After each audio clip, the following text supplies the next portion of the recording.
আসসালামু আলাইকুম প্রিয় সৈকন্দিবাসী, আপনারা সবাই কেমন আছেন? শীতের হাড় কাঁপানো ভোরে যখন পুরো উপজেলা ঘুমিয়ে তখন আমরা বেরিয়ে পড়েছি এক অজানার উদ্দেশ্যে।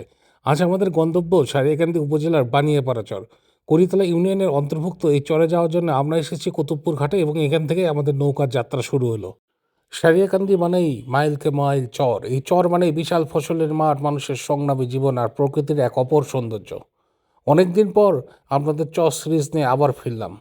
বিখ্যাত লেখক অদ্বৈত মল্লবর্মণ তার তিতাস একটি নদীর নাম উপন্যাসে লিখেছিল, নদীর কূলে কূলে মানুষের বসতি, আর সেই বসতির কোল ঘেঁষেই নদীর প্রাণ। চরের জীবনেও অনেকটা তেমনই, নদীর সাথে যুদ্ধ করে এখানকার মানুষ টিকে থাকে। ঘাটে নেমেই মন জুড়িয়ে গেল। এক পাশে বেড়ে উঠেছে ভুট্টার চারা ক্ষেত, আর অন্য পাশে সরিষা ফুলের হলুদে গালিচা। শীতের সকালে এই হলুদ আর সবুজের মিতালি যেন প্রকৃতির এক নির্গুণ কাজ। বানিয়াপাড়া বেশ ছোট্ট একটি চর। হাতে গোনা 40 থেকে 50টি পরিবার এখানে বসবাস করে। ছোট একটি মসজিদ রয়েছে তাদের ইবাদতের জন্য, আর কিছু ছোট দোকান রয়েছে মনোহারির খুচরা বাজার খরচের জন্য। এখানকার মানুষের আয়ের প্রধান উৎস হলো ফসল আর গবাদি পশু। প্রতিটি বাড়িতেই দেখা মিলে দেশি গরুর। কষ্টের সংসারে এই পশুগুলোই তাদের বড় সম্বল। কালের বিবর্তনে এই স্যালো মেশিনগুলো এখন আর দেখা যায় না। এরকম পানি সেচ দেওয়ার মেশিনগুলো আগের দিনে অনেক চলতো, এখন তো সবাই ইলেকট্রিক সেচ দেয়। এই যে মসজিদের কথা বললাম, এটাই সেই মসজিদ, বানিয়াপড়া চরের একমাত্র মসজিদ। চরের এই অপরূপ সৌন্দর্য উপভোগ করতে চাইলে আপনারা শহরে থেকে এই জিনিসগুলো বুঝতে পারবেন না, আপনাকে চরে আসতে হবে।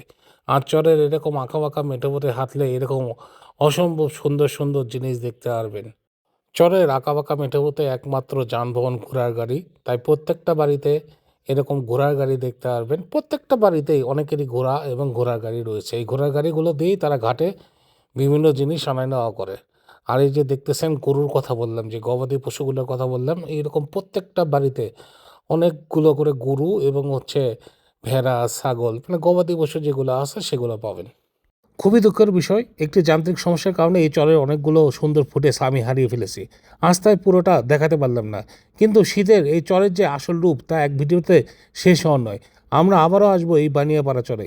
স্কুল, গ্রাম আর চর সিরিজ সবাই একসাথে চলতেছে আমার পেজে। আমাদের এই সংগ্রামী আর সুন্দর উপজেলার গল্প আপনাদের কেমন লাগছে তা অবশ্যই কিন্তু কমেন্টস করে জানাবেন।